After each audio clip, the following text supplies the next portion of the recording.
السلام علیکم ورحمۃ اللہ وبرکاتہ۔ الحمد للہ رب العالمین والصلاة والسلام علی سید الانبیاء والمرسلین، اما بعد۔ بسم اللہ الرحمن الرحیم۔ رب اشرح لی صدری ویسر لی امری واحلل عقدۃ من لسانی یفقہوا قولی۔ اللہم انفعنی بما علمتنی وعلمنی ما ینفعنی وزدنی علما۔ خوارج کی تحریک اور ان تحریکوں کی تاریخ اور ان تحریکوں سے اور ان فتنوں سے جو نتائج برآمد ہوئے اس کا تذکرہ۔ کل تک ماضی میں جو بغاوتیں اور انقلابی تحریکیں خوارج کی جانب سے رونما ہوئیں، کچھ تاریخی حقائق سے آگاہی ہم نے حاصل کرنے کی کوشش کی۔ عصر حاضر میں آج ہمیں دیکھنا ہے کہ ماضی قریب میں کچھ ایسی تحریکیں خوارج کی جانب سے ہوئیں جس کے بہت سارے نقصانات ہوئے۔ سب سے پہلے دیکھتے ہیں سن 1371 ہجری میں مصر میں ایک خارجی تحریک ہوئی۔ خوارج عمومی طور سے جو امراء ہوتے ہیں، جو حکمراں ہوتے ہیں، ان کے خلاف بغاوت کرتے ہیں اور وہ اپنے اعتبار سے ہر چیز میں اپنی ایک رائے رکھتے ہیں، اور ان کی نگاہ میں جو چیز غلط ہوتا ہے چاہے جائے کہ وہ صحیح کیوں نہ ہو، ان کے اعتبار سے، ان کے نظریے کے اعتبار سے اگر وہ چیز غلط ہے تو اس پر نکیر کرتے ہیں اور اس کو امر بالمعروف اور نہی عن المنکر کا رنگ دے دیتے ہیں۔ یہ جو تحریک مصر میں ہوئی، اس تحریک کے ابتدائی اسباب اس وقت پیدا ہوئے جب جمال عبد الناصر، ایک شخص تھا جمال عبد الناصر، کچھ سرگرم اسلامی تحریکوں میں شامل ہونے میں یہ شخص کامیاب ہو گیا اور اس کی وجہ سے ان تحریکوں میں شمولیت خصوصی کوٹے کے مد میں ہوئی اور یہ تنظیم عسکری ونگ میں شمولیت ہوتی تھی۔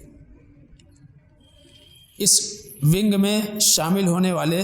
فوجی افسروں کو ضباط الاحرار کا نام دیا جاتا تھا۔ چنانچہ جمال عبد الناصر کو اس ونگ میں کچھ قومیت پرست لوگوں نے دین سے دور اور وطن پرست لوگوں کو شامل کرنے میں بھی کامیابی ملی۔ خود بھی شامل ہوا اور چند ایسے افراد جو دین سے دور تھے، دنیا پرست تھے، ان کو بھی شامل کر لیا، بلکہ غیر مسلم بھی اس نظریے کی بنیاد پر شامل کر دیے گئے کہ وہ انگریزی حکومت کے خلاف ہیں۔ اور اس کے بعد ان لوگوں نے سن 1371 ہجری یعنی جولائی 1952 تقریباً مصر کی بادشاہت کا تختہ ہی لوٹ ڈالا، اور مقصد یہ تھا، جو نعرہ لگا رہے تھے وہ یہ تھا کہ بھائی دین اور عدل کی بالادستی ہوگی۔ یہی معاملہ چلتا ہے ہمیشہ،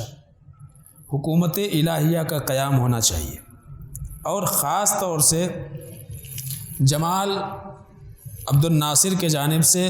جو کہا گیا اس تحریک میں، وہ یہ کہا گیا کہ یہ تحریک دراصل روحانی رہنما حسن البنا کی تعلیمات کا نفاذ کرے گی۔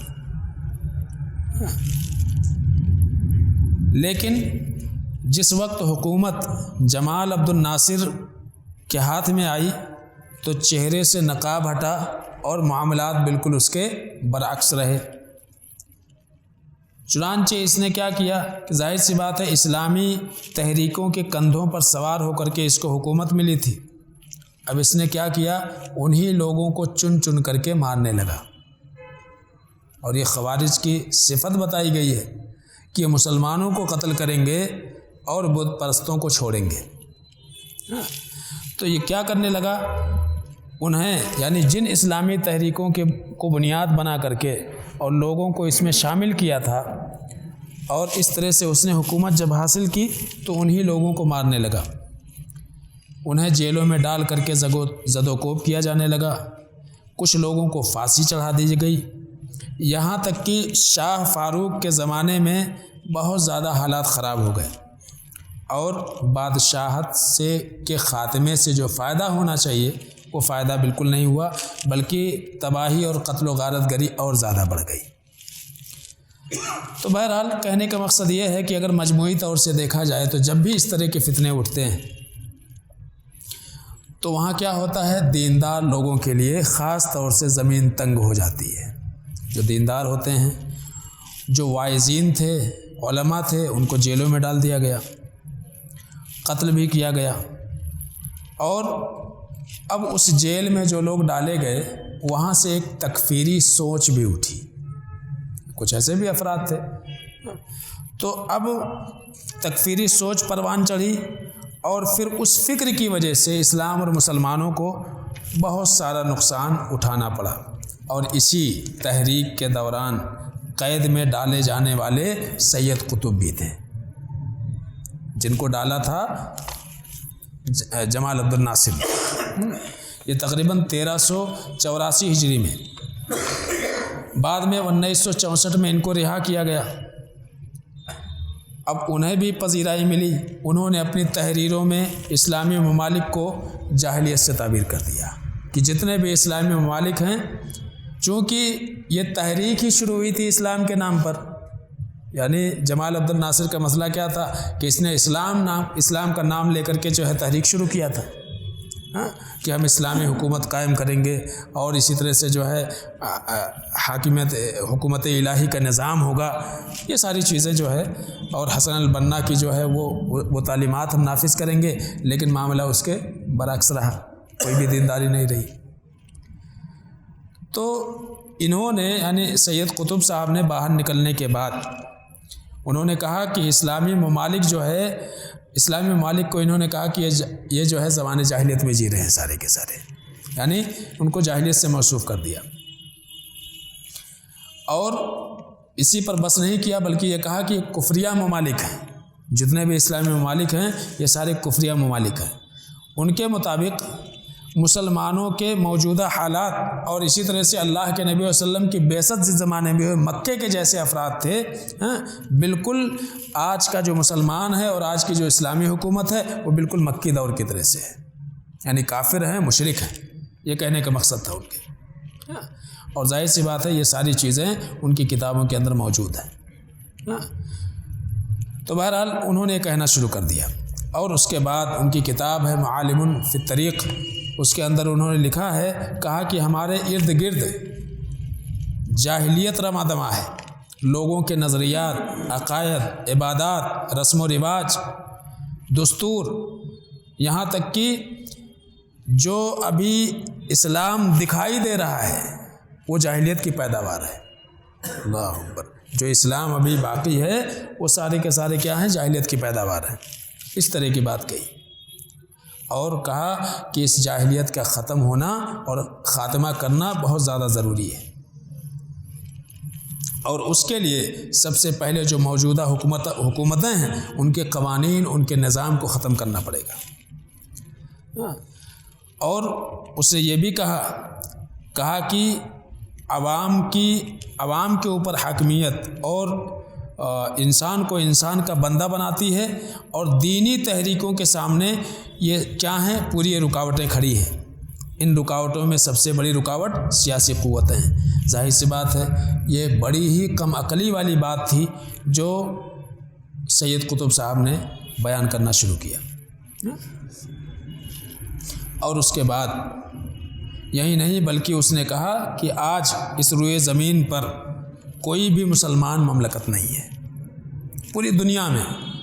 کہیں بھی اسلامی حکومت نہیں ہے، یہ اس نے کہا، اور نہ ہی مسلمان معاشرے میں موجود ہے، یعنی کوئی مسلمان بھی نہیں ہے، خالی وہ اکیلے مسلمان تھے پورے مصر میں، تو انہوں نے کہا کہ کوئی مسلمان بھی موجود نہیں ہے، کوئی بھی مسلمان نہیں ہے۔ اور ایک جگہ انہوں نے کہا کہ اس وقت جو ہے پوری بشریت لوگوں کی غلام اور ادیان کے ظلم میں پس رہی ہے، اور بشریت اس وقت لا الہ الا اللہ سے منہ موڑ چکی ہے۔ اگر انسانوں میں سے کچھ لوگ اذان دیتے ہیں تو لا الہ الا اللہ کا صرف ورد کرتے ہیں، وہ لوگ حقیقت میں دین سمجھتے ہی نہیں ہیں، اس طرح کی بات کہی۔ تو بہرحال ان کے مطابق ان کا کہنا یہ تھا کہ روئے زمین کے اوپر جو بھی تمام وضعی قوانین ہیں ان کو ختم کیا جائے، اور اسی طرح سے حکم الہی کا نفاذ کیا جائے، جو تحریک لے کر کے اٹھا تھا جمال عبد الناصر، وہی پلیٹ فارم پر یہ بھی آئے اور کہا انتہائی ضروری ہے۔ کہتے ہیں کہ تفسیر ظلال القرآن کے اندر کہتے ہیں کہ ساری کی ساری انسانیت، کہتے ہیں جس میں وہ لوگ بھی شامل ہیں جو مشرق و مغرب میں لا الہ الا اللہ کی صدائیں بلا سوچے سمجھے بلند کرتے ہیں، کوئی فائدے کا نہیں ہے، صرف لا الہ الا اللہ پڑھتے ہیں ایسے لوگ۔ اب ان کے نگاہ میں یہ تھا کہ بھائی اسلامی قانون جیسا ہونا چاہیے ویسا نہیں ہے، تو اب یہ سب جو ہے بلا سوچے سمجھے ہے، بغیر حقیقت جانے ہے، صرف بس میناروں سے صدا سنائی دیتی ہے لا الہ الا اللہ کی، حقیقت میں پہچان ہی نہیں ہے۔ اور کہتے ہیں کہ ان لوگوں کا گناہ، اور اسی طرح سے قیامت کے دن ان کو سب سے زیادہ سخت عذاب ہونے والا ہے، یعنی مشرکین سے بھی بدتر ہے مسلمان، ان کو سب سے زیادہ سخت عذاب ہونے والا ہے، اس لیے کہ ان کے سامنے تو سیدھی راہ بالکل عیاں ہے، لیکن پھر بھی مرتد ہو گئے ہیں سب۔ اللہ اکبر، سارے کے سارے مرتد ہیں، کوئی مسلمان نہیں ہے ان کی نگاہ میں۔ بہرحال اس فکر اور سوچ نے بہت سارے نوجوانوں کو اپنی گرفت میں لیا۔ کبھی جب بھی ایسا ہوتا ہے تو ایسا ہوتا ہے عمومی طور سے، اس لیے کہ سید قطب صاحب یہ فصاحت و بلاغت کے دھنی تھے، اچھا خطاب، اچھی تقریر اور قوم اور ملت کے مفاد کی باتیں، اور اس طرح سے بہت سارے نوجوان جو ہے ان کی گرفت میں آئے، کیونکہ یہ اپنے دور کے صف اول کے ادیبوں میں ان کا شمار ہوتا تھا عام طور سے۔ تو یہ سید قطب صاحب جو تھے یہ ابوالعالی مودودی صاحب کی کتابوں سے متاثر تھے۔ عمومی طور سے غلط فہمی یہ کی جاتی ہے کہ سید قطب سے ابوالعالی مودودی جو ہے متاثر تھے، ایسا نہیں تھا، بلکہ سید قطب صاحب یہ ابوالعالی مودودی کے کتابوں سے متاثر ہوئے تھے۔ یہ ساری جو حرکتیں انہوں نے کی اور یہ بیان دیا وہ انہی کی کتابوں سے متاثر ہو کر کے دیا تھا، سمجھے نا؟ یعنی اسلامی معاشرے کو ایک تو جاہلیت سے موصوف کیا، کہ زمانے جاہلیت میں سارے کے سارے لوگ جی رہے ہیں، اور دوسرے یہ کہ کافر بھی کہہ دیا کہ مرتد ہو گئے، کوئی دین پہ ہے ہی نہیں، اس طرح کی باتیں کی۔ اور وہ یہ سمجھتے تھے کہ جس حالت میں آج لوگ ہیں وہ بالکل وہی حالت ہے جو اللہ کے نبی صلی اللہ علیہ وسلم ابتدائی دور میں مکے میں جب آپ کی بعثت ہوئی تو جو اس وقت کے زمانے جاہلیت کے افراد تھے شرک اور کفر کرنے والے، وہی سارے لوگ ہیں۔ تو بہرحال جیسا کہ میں نے کہا کہ سید قطب صاحب یا ابوالعالی مودودی سے متاثر تھے، الٹا سمجھ رہے لوگ اس کو، ان کی کتابوں سے متاثر تھے، اور جو ان کتابوں کو پڑھتا ہے اس کی حالت ایسے ہی ہوتی ہے، ایسے ہی حالت ہوتی ہے۔ تو یہ جو تکفیری سوچ تھی، اس سے متاثر ہو کر کے سن 1965 میں ایک تنظیم کی بنیاد رکھی گئی، اور اس تنظیم کی سربراہی انہی سید قطب صاحب کے پاس تھی، اور انہوں نے ہی اب جمال عبد الناصر کے قتل کا منصوبہ بنایا، سمجھ گئے؟ اور دیگر دھماکے بھی بہت سارے انہوں نے کروائے، اور انہی دہشت گردانہ کارروائیوں کی بنا پر آگے چل کر کے ان کو سزائے موت ہوئی سید قطب صاحب کو۔ تو بہرحال کہنے کا مقصد یہ ہے کہ جیل سے رہا ہونے کے بعد دیگر اور بھی بہت سارے افراد تھے جنہیں ملکی قوانین کے خلاف اعلان جہاد کیا، جیسے کہ نبیل برعی نام جو ہے عام طور سے پڑھیں گے آئے گا، علوی مصطفیٰ، اور اسی طرح سے اور بہت سارے تکفیری نظریات والے تنظیمیں جو ہے رونما ہوئیں، جیسے کہ ایک تنظیم ہے تنظیم الجہاد، یہ رونما ہوئی، اور اسی جماعت ہی نے انور سادات کو سن 1400 ہجری میں قتل کیا تھا، جس کی بنیاد پر بہت سارے حالات اور مصر کے اندر خراب ہوئے تھے۔ اور اسی طرح سے اس سے بھی زیادہ اور منحرف تنظیمیں اس کے بعد وجود میں آئیں۔ 1379 میں تقریباً یعنی 1977 میں جماعت المسلمین 1977 میں نامی یہ جماعت، جسے عام طور پہ جماعت تکفیر و ہجرت کہا جاتا ہے، اہل علم جماعت تکفیر و ہجرت کہتے ہیں، یہ جانا جاتا ہے۔ اس کی سربراہی جو ہے شکری مصطفیٰ کے ہاتھ میں آئی۔ ان کے مطابق جو شخص بھی اس جماعت سے نہیں ملے گا وہ کافر ہے۔ جماعت المسلمین جو انہوں نے بنائی، اس جماعت سے اگر کوئی نہیں ملتا ہے، اس جماعت سے اس کا کوئی تعلق نہیں ہے تو وہ کافر ہے۔ چنانچہ ان کے سوچ کے مطابق اس روئے زمین کے اوپر صرف ان کے جماعت کے علاوہ اور کوئی دوسرا مسلمان نہیں، بلکہ سارے کے سارے کافر ہیں۔ اس طرح کی سوچ رکھتے تھے یہ لوگ کہ سارے کے سارے کافر ہیں۔ اور اس کے بعد اسی جہادی جماعت سے ایک جماعت نے الجماعت الاسلامیہ، اب چاہے جماعت المسلمین بولو یا جماعت الاسلامیہ بولو، یہ تنظیم رونما ہوئی، یہ عمر عبد الرحمن کے ہاتھ میں آئی۔ اسی طرح سے آگے چل کر کے جو ہے ان لوگوں نے جو تماشا کیا، یعنی بہت ساری متعدد منفی کارروائیاں بھی انہوں نے کی۔ مثلا مصر کے فرش فودا میں کچھ سیکولر لوگوں کو بھی قتل کیا، انہوں نے نجیب محفوظ کو قتل کرنے کا منصوبہ بندی کی، اور اس طرح سے جو ہے جو سیاح جاتے تھے مصر میں ان کو بھی نشانہ بنایا۔ اقتصادی حالت خراب ہوئی وہاں کی، بلکہ فوج کے افراد اور اسی طرح سے جو ہے پولیس کے بھی بہت سارے افراد کو انہوں نے نشانہ بنایا۔ تو یہ کیا تھا؟ ایک کھلے عام ایک بغاوت تھی حکومت کے خلاف۔ تو اس طرح کی سوچ جہاں کہیں پیدا ہوتی ہے ایسے ہی حالات خراب ہوتے ہیں وہاں کے۔ اسی طرح سے اہم چیز تقریباً سن 1400 ہجری میں 1979 میں ایک فتنہ مکے میں ہوا، حرم میں ہوا۔ ایسے ہی لوگ، یعنی یہی تکفیری سوچ رکھنے والے لوگ تھے۔ سن 1400 ہجری میں 1979 میں حرم شریف میں ہوا تھا معاملہ، اور اس کی جو ابتدا ہوئی تھی، ایک شخص تھا جہیمان العتیبی۔ اس شخص نے کچھ ابتدائی تعلیم حاصل، یہ القصیم جو ہے، القصیم میں ایک جگہ ہے ساجر، یہاں اس کی پیدائش ہوئی 1936 میں، اور کچھ ابتدائی تعلیم اس نے حاصل کیا تھا، یعنی یہ کہا جائے کہ صف الرابع تک، چوتھی کلاس تک اس نے تعلیم حاصل کی، اور پھر مدینہ منورہ میں جو مسجد نبوی میں درس وغیرہ ہوتا ہے اس میں کچھ دروس میں اس نے شرکت کیا، اور اس کے بعد جو ہے اس کو ایک ساتھی ملا جس کا آگے ذکر آئے گا، اور وہاں سے حالات کیسے خراب ہوئے۔ تو بہرحال ابتدا میں جو ہے ان کے نظریات وغیرہ صحیح رہے، بعد میں مصری حکومت کے پکڑ سے بھاگ کر کے راہ فرار اختیار کرنے والے جو تکفیری سوچ کے لوگ تھے، اس سے مل گیا یہ، یعنی مصر میں جب حالت خراب ہوئے تو وہاں سے لوگ بھاگے، پکڑے جائیں گے، گرفتار کیے جائیں گے۔ اب انہی میں سے کچھ لوگوں کی صحبت اس کو مل گئی، جہیمان کو۔ تو انہوں نے کیا کیا؟ سب سے پہلے علماء سے دور کرنا شروع کر دیا ان لوگوں کو۔ ان کے نزدیک جو ہے علماء کرام یہ باعمل نہیں ہیں، علماء جو ہے یہ باعمل نہیں ہیں، آج کے علماء جتنے بھی ہیں باعمل نہیں ہیں۔ اور اسی طرح سے سب سے بڑی خرابی ان کے نگاہ میں علماء کے اندر جو پائی جاتی ہے وہ یہ کہ علماء جو ہے طاغوت پر رد نہیں کرتے ہیں،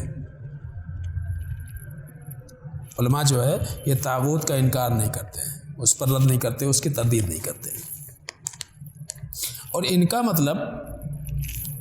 یہ ہے کہ جو چیز ان کو غلط لگ رہا ہے، ان کے غلط کو غلط علماء نہیں بولتے ہیں۔ ہاں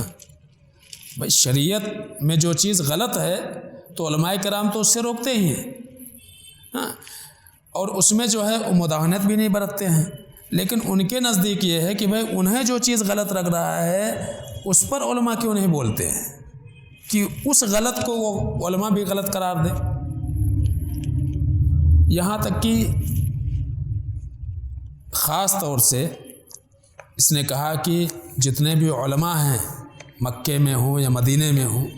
جتنے بھی علماء ہیں سارے کے سارے جو ہے یہ مداہنت کے شکار ہیں، اور خاص طور سے اس نے شیخ ابن باز رحمۃ اللہ علیہ کا نام لیا، اعوذ باللہ من ذالک، شیخ ابن باز،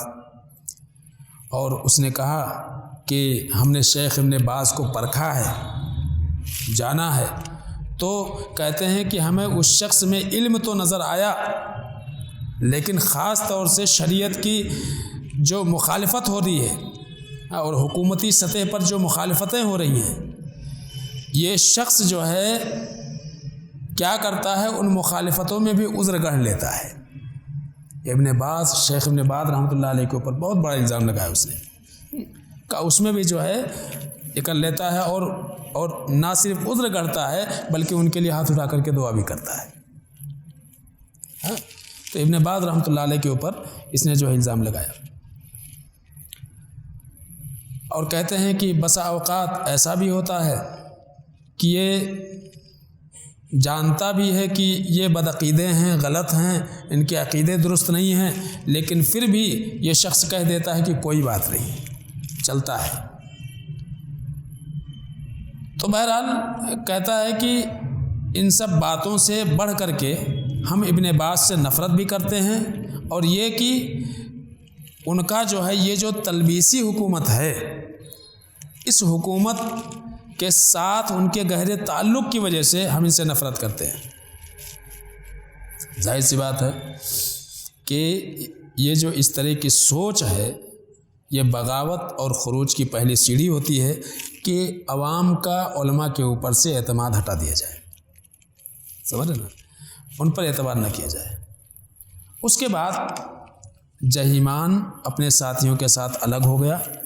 اور الگ ہونے کے بعد اس نے جو حرکت کی وہ یہ کہ ذاتی کوششوں سے کتابیں پڑھ پڑھ کر کے علم حاصل کرنا شروع کر دیا۔ یہ گمراہی کی اور سلف کے طریقے سے انحراف کی یہ سیڑھیاں ہیں کہ جب آدمی اپنے اعتبار سے دین کا علم حاصل کرنے کی کوشش کرتا ہے، اس لیے علامہ ابن باز رحمۃ اللہ علیہ کہتے ہیں کہ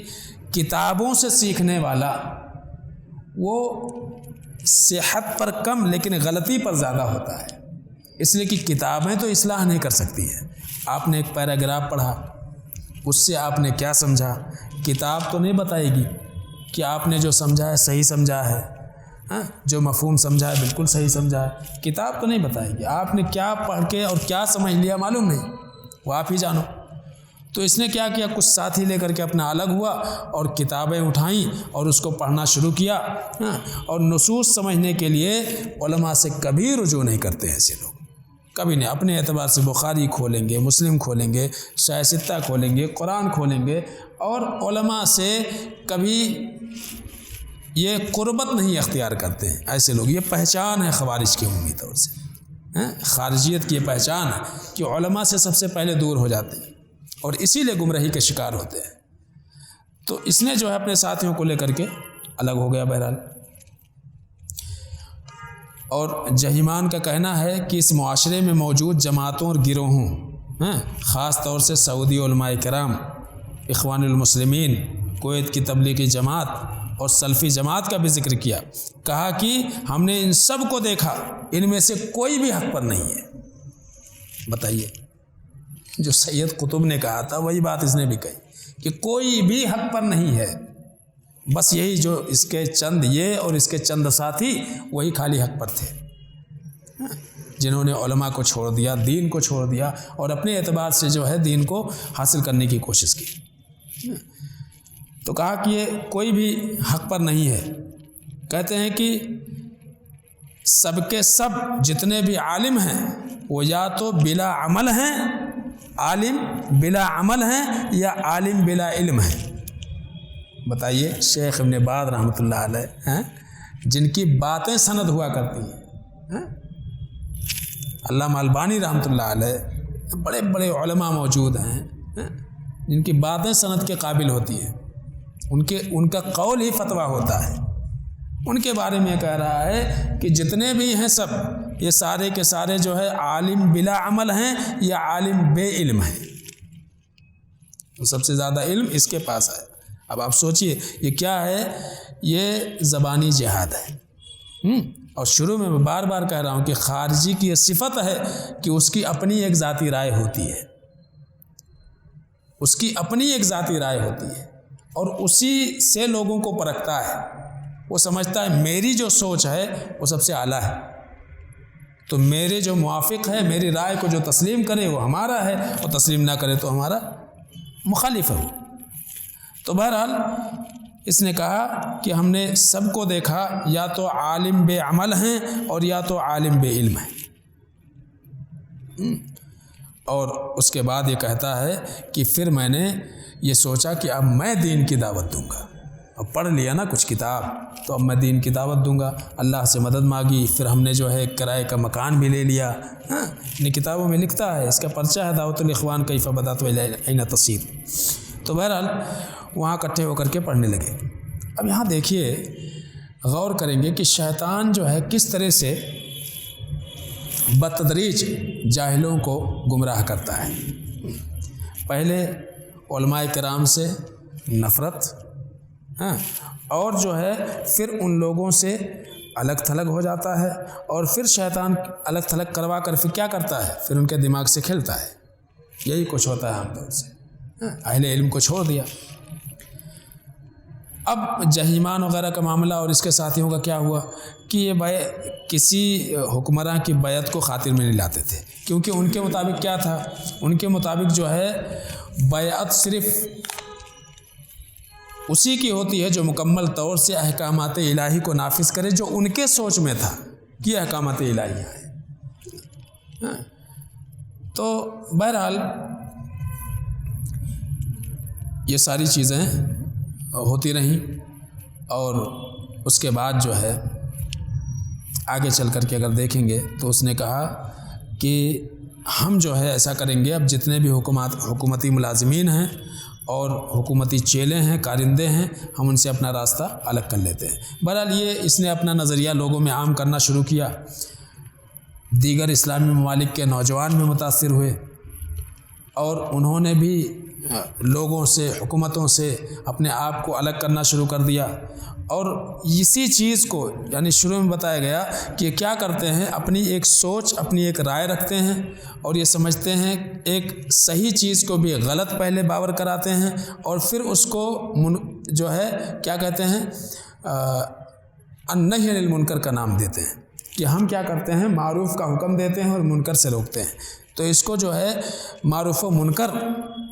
کے لباس میں مزین کر کے جو ہے لوگوں کے سامنے پیش کرتے ہیں۔ تو اپنی غلط سوچ اور فکر کے مطابق جو ہے اس کو امر بالمعروف اور نہی عن المنکر کا نام دے کر کے اور لوگوں میں پھیلاتے ہیں۔ تو بہرحال ہوا یہ، علماء کرام سے دور رہنے لگے، اور یہیں پر رکے نہیں بلکہ جب علماء سے دور ہو گئے، اب ان کے نگاہ میں تو سارے کے سارے سب غلط ہے، صحیح یہی لوگ ہیں۔ تو اب کیا ہو گیا، یہ عام کرنا شروع کر دیا گیا کہ اب قیامت بہت قریب ہے۔ حالات جس طرح کے بن رہے ہیں، اب قیامت بہت قریب ہے، اور جب قیامت قریب ہے تو ظاہر سی بات ہے مہدی تو آئیں گے۔ بھائی دجال آئے گا، امام مہدی آئیں گے، تو اب جب قیامت قریب ہو گئی ان کے سمجھ میں، تو پھر مہدی بھی آنے والا ہے۔ تو اب اس نے کیا کیا، وہ جو احادیث اللہ کے نبی صلی اللہ علیہ وسلم کے ہیں، جو کچھ بیان کیا گیا ہے، ان احادیث کو لوگوں میں عام کرنا شروع کر دیا، اور کہا کہ یہ جو حالات جس طرح کے ہیں، اب امام مہدی کے ظہور کا وقت قریب ہے، اور کچھ خواب بھی اب گرنے لگے، اب خواب بھی گرنے لگے۔ صحیح مسلم وغیرہ کی روایت کا حوالہ دے کر کے، اور اس نے بیان کیا کہ بھئی آخری دور میں ایک مسلمان جب خواب دیکھے گا تو عام طور سے سچے خواب ہوں گے۔ تو بس یہ آخری دور ہے، ان کے اعتبار سے بالکل قیامت سن 1400 میں قریب آ گیا تھا، 1400 ہجری میں، ابھی چل رہا ہے سن 1444۔ تو سن 1400 میں بالکل قیامت قریب ہو گئی ہے، خواب بھی نظر آنے لگے ہیں، اور ان خواب کو لوگوں کے اندر عام کرنا شروع کر دیا۔ اب کیا تھے وہ حقیقت میں ایک شیطانی خواب تھے۔ اور پھر وہ روایتیں جو صحیح مسلم وغیرہ کے اندر ہیں کہ قرب قیامت جو ہے ایک لشکر بھیجا جائے گا، بیدا کے مقام پر ہوں گے، زمین میں دھسا دیے جائیں گے، اور جو لوگ مہدی کے ساتھ ہوں گے وہ بیت الحرام میں جا کر کے پناہ لیں گے، اس لیے کہ وہاں اس کے علاوہ کوئی امن کی جگہ نہیں ہوگی۔ تو یہ ساری چیزیں جو ہے اس نے اپنے ساتھیوں میں بیان کیا، کہا کہ دیکھو ہم ہی ٹھیک ہیں، حق پر ہیں، تو ہم کو کہاں پناہ لینی ہے؟ حرم میں۔ تو حرم شریف میں گھسنے کے لیے یہ راستہ ہموار کرنے لگے، اور باقی جو آئیں گے وہ سارے کے سارے تو دھسنے والے ہیں۔ اب ہوا یہ کہ جہیمان اور اس کے ساتھیوں میں مزید گمراہی گہری ہونے لگی، اور اس کا اپنا سالہ تھا، اس کا نام تھا محمد بن عبداللہ قحطانی۔ اس سالے ہی کو امام مہدی بنا دیا اس نے، اور کہا کہ یہی جو ہے مہدی منتظر ہے، انہی کا انتظار تھا، اس کو بنا دیا، اور خود ہی اسے اپنے آپ میں اس کو مہدی تسلیم کر لیا اس نے، اور بہت سارے خواب وغیرہ جھوٹے بیان کر کے جو ہے لوگوں میں یقین دہانی کروا دی کہ یہ جو ہے مہدی منتظر ہی ہیں، اس کا اپنا سالہ۔ اور جہیمان یہ کہتا ہے کہ اس کے بعد یہ بات بھی بتلانا ضروری ہے کہ خوابوں کی بہت اہمیت ہے، اس کو معمولی نہیں سمجھنا چاہیے، اور خاص طور سے وہی کہہ رہے ہیں کہ صحیح بخاری میں روایت موجود کہ آخری زمانے میں بہت کم ایسا ہوگا کہ مومن خواب دیکھیں گے اور وہ جھوٹے نکلیں گے۔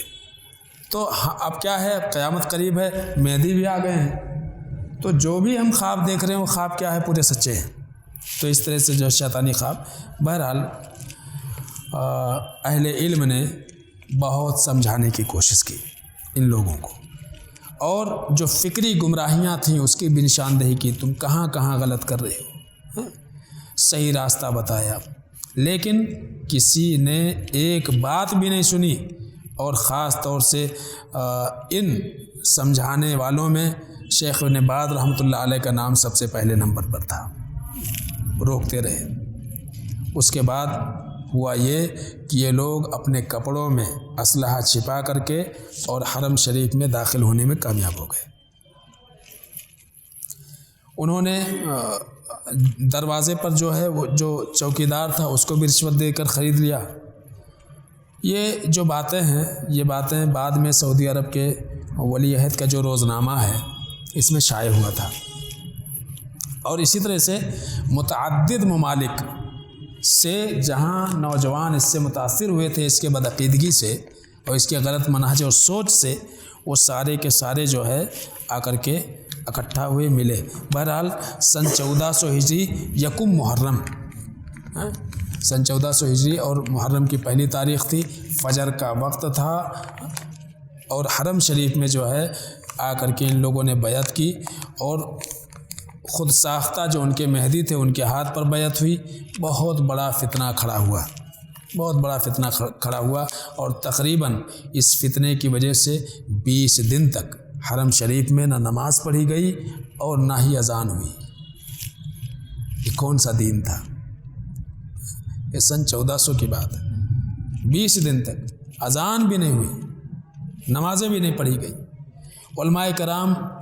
اور اسی طرح سے ملکی قیادت کرنے والے سمجھاتے رہے، اللہ کا ڈر اور خوف جو ہے دلاتے رہے، انہیں بیت اللہ کی حرمت بھی یاد دلوائی کہ تم کہاں کھڑے ہو اور کہاں ہو، آخر اذان نہیں ہو رہی ہے، نمازیں نہیں ہو رہی ہیں۔ لیکن انہیں بتایا گیا کہ اس شہر میں جو ہے خلاف شرع کام کرنے والوں پر کیا کیا وعیدیں ہیں وہ سب تم جانتے ہو، بتایا جا رہا ہے، لیکن وہ ٹس سے مس نہیں ہوئے۔ آخر کار حکومت کو قدم اٹھانا پڑا، اور تقریباً 90 افراد مار دیے گئے، قتل کر دیے گئے جو بھی تھے، اور جن کو گرفتار کیا گیا وہ تقریباً 175 لوگ تھے، گرفتار کیا گیا، 23 عورتیں اور بچے بھی تھے، ہاں، اور اس طرح سے جو ہے تقریباً 127 پولیس والے بھی زخمی ہوئے اور جان سے گئے، اور تقریباً 450 پولیس والے زخمی ہو گئے ان سے لڑنے کے چکر میں، ان کو ہٹانے کے چکر میں۔ تو بہرحال اب ان کا تو دعویٰ بہت بڑا بڑا تھا کہ اب مہدی منتظر آ چکے ہیں، باہر ایک لشکر دھنسے گا، ایسا کچھ تو آج تک نہیں ہوا کہ کوئی لشکر دھنسا۔ اور جس شخص کے بارے میں ان کا دعویٰ تھا کہ یہی مہدی منتظر ہیں، مار دیے گئے، مار دیے گئے، قتل کر دیے گئے۔ تو بہرحال بعد میں جو نوجوان متاثر ہوئے تھے، کچھ جو ہے ان کو سمجھ میں آیا اور علم ہو گیا کہ یہ ساری کی ساری جو باتیں ہیں سب جھوٹی ہیں، اس کی حقیقت کچھ نہیں ہے۔ لیکن بتانا یہ مقصود ہے کہ آخر اس طرح کی بغاوتیں جو اٹھیں اس کا کیا فائدہ ہوا، اور اس طرح کی جو تحریکیں اٹھتی ہیں، علماء سے دوری کا انجام، نتیجہ بغاوت، تحریکیں حکمراں کے خلاف، اور غلط سوچ، غلط فکر، غلط منہج، بیت اللہ کی حرمت پامال ہوئی، قتل و غارت گری ہوئی بیت اللہ میں، پرامن لوگوں کو دہشت زدہ کیا گیا، 20 دن تک نماز اور اذان جو ہے معطل رہی۔ جن ممالک کے افراد متاثر تھے وہاں ان کو پریشانی ہوئی، ان نوجوانوں کو بھی پریشانی ہوئی، وہاں کے لوگوں کو بھی ان کی وجہ سے پریشانی ہوئی۔ اسی طرح سے اسلام کا چہرہ مسخ ہوا، یعنی حرم شریف میں، یعنی آپ پڑھیں گے تو جس کے بارے میں مہدویت کا جو ہے انہوں نے دعویٰ کیا تھا وہ شیخ ابن باز رحمۃ اللہ علیہ کے شاگردوں میں سے تھا، کچھ وقت اس نے علم بھی حاصل کیا تھا۔ کیا ہوا کہ عوام الناس جو ہے انہی کی وجہ سے دیندار جو طبقہ تھا ان سے نفرت کرنے لگی، کیونکہ اتنا زہر گھول دیا تھا لوگوں کے ذہنوں میں اس نے۔ اسی طرح سے سید قطب کی تعلیمات پر مبنی جماعتوں کی تشکیل ہوئی، ان کی تعلیمات کی بنا پر اسلامی معاشرے کو جاہلیت سے موصوف کیا گیا،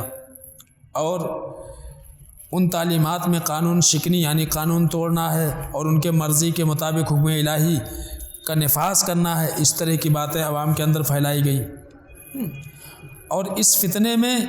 ان تعلیمات کو جو رنگ دیا گیا کہ اہل السنہ والجماعہ، ہم کیا ہیں، ہم تو صحیح دین پر ہیں، صحیح منہج پر ہیں، اللہ کے نبی صلی اللہ علیہ وسلم کے طریقے پر ہیں۔ یہی وجہ تھی کہ بہت جلدی جو ہے نوجوان طبقہ ان کے نظریات کو قبول کرنے لگا تھا۔ تو یہ سن 1400 ہجری میں علماء سے دوری اور اسی طرح سے بغاوت کی جو تحریک اٹھی، اور یہ ایسے لوگ ہیں جو کبھی بھی اہل علم کے سنتے نہیں ہیں، علماء سے ہمیشہ دور رہتے ہیں، خود ہی دین حاصل کرنے کی کوشش کرتے ہیں اور نصوص کو سمجھنے میں علماء سے